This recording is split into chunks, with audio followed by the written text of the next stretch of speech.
Organically designing a new business. In designing organically, the primary questions are always these. What will it take to get the maximum impact out of the effort? How can the optimal experience be designed using a combination of homegrown and recruited or outsourced talent? To design organically, you will need to conduct a comprehensive needs assessment, analyze gaps, and then seek out the people, resources, and skills to get you from the start to your finish line. You also need to justify all your capital expenditures from day one. Thomas Edison, a true systems thinker, went through this kind of analysis with the electric light bulb. He didn't just invent the light bulb and loose it upon the world. He first thought a lot about infrastructure.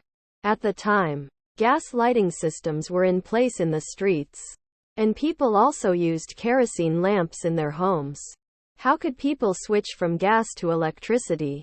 To answer that question, he thought about a whole platform involving generators, meters, transmission lines, and the rest of the needed components. He conducted experiments and cost analyses, figured out ways to get his project supported, and so on. Only then, after he had figured all of this out and laid all the groundwork, did he unleash the electric bulb. Point 4.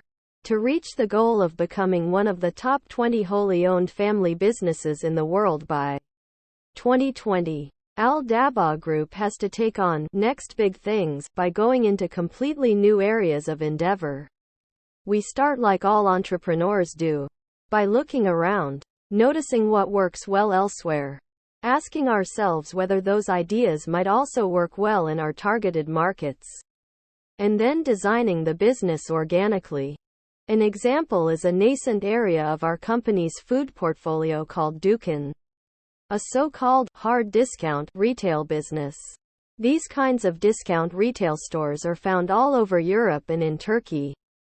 They are very small, roughly the size of a gas station store or a 7-Eleven in the United States, and are found in neighborhoods where people want to grab things they need fast, like milk, bread, cooking oil, and toilet paper. Our new Dükkan stores feature everyday low prices on a very limited, high-quality, private label range of products, appealing to value shoppers and operating on the lowest possible margin.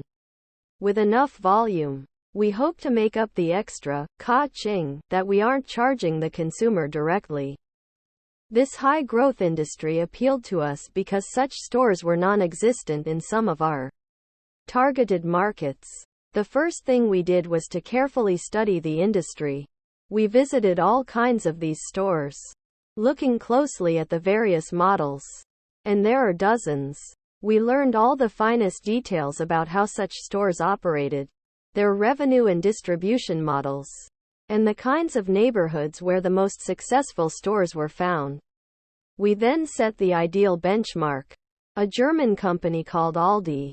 Once we thoroughly understood the model we most wanted to emulate, we turned our attention to understanding how it might naturally fit into our market landscape. We needed to observe and listen carefully to potential customers as well as those who would lead the businesses.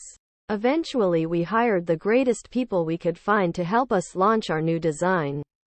We began opening stores in 2014. Early signs show that our organic design approach has helped us build a business that is informed by both external best practices and local, on-the-ground, knowledge. Dükkan is now beginning to thrive. Our aim is to keep expanding, store by store and warehouse by warehouse, and to become a recognizable brand.